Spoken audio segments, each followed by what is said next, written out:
திமுகவினரின் புகாரை தொடர்ந்து மதுரை திருமங்கலம் குன்னத்தூர் பகுதியில் உள்ள அதிமுக மேற்கு மாவட்ட அலுவலகத்தில் தேர்தல் அதிகாரிகள் தீவிர சோதனை மேற்கொண்டனர். இதுகுறித்த கூடுதல் தகவல்களை எமது செய்தியாளர் சுந்தரபாண்டியிடம் கேட்கலாம். சுந்தரபாண்டி, வணக்கம். இந்த சம்பவம் குறித்த கூடுதல் விவரங்களை வழங்கலாம்.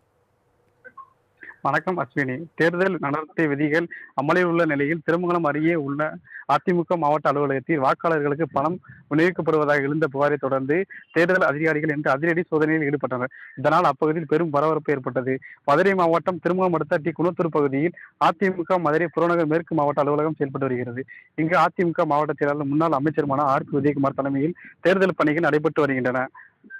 இந்நிலையில் நேற்று திருமங்கலம் திமுக வழக்கறிஞர் அணி மற்றும் திமுக ஐடிவி அணியினர் திருமங்கலம் தேர்தல் அலுவலர் சிவஜோதியிடம் அதிரடியான புகார் ஒன்றை மனு அளித்தனர். அந்த புகாரில் கட்சி தொண்டர்கள் மற்றும் பொதுமக்களுக்கு தலா 1000 ரூபாய் பணம் விநியோகிக்கப்பட்டு வருவதாகவும், தேர்தல் ஆணையத்தின் விதிகளுக்கு புறம்பாக பணம் புழக்கம் இருப்பதால் அந்த அலுவலகத்தை உடனடியாக சோதனை செய்ய வேண்டும் எனவும், திமுகவின் இந்த புகாரை தொடர்ந்து தேர்தல் நடத்தும் அலுவலர் சிவஜோதி உத்தரவின் பேரில் தேர்தல் பறக்கும் படையினர் இன்று குன்னத்தூர் அதிமுக அலுவலகத்திற்கு விரைந்தனர்.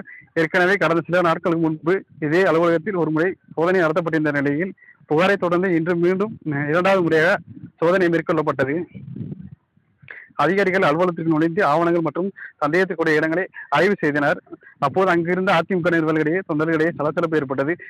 ஆளுங்கட்சியின் திட்டமிட்ட பொய் புகார்களை அளிப்பதாக அதிமுக தரப்பில் குற்றச்சாட்டுகள் முன்வைக்கப்பட்டன. இருப்பினும் தேர்தல் அதிகாரிகள் புகாரின் அடிப்படையில் முழுமையான விசாரணையை நடத்தி வருகின்றனர். விசாரணையில் எதுவும்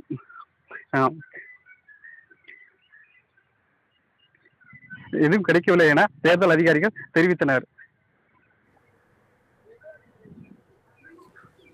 விவரங்களுக்கு நன்றி சுந்தரபாண்டி.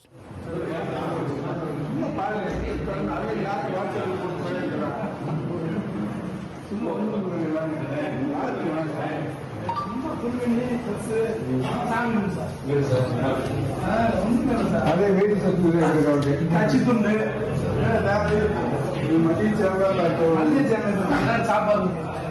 சாப்பாடு சாப்பாடு பூஜை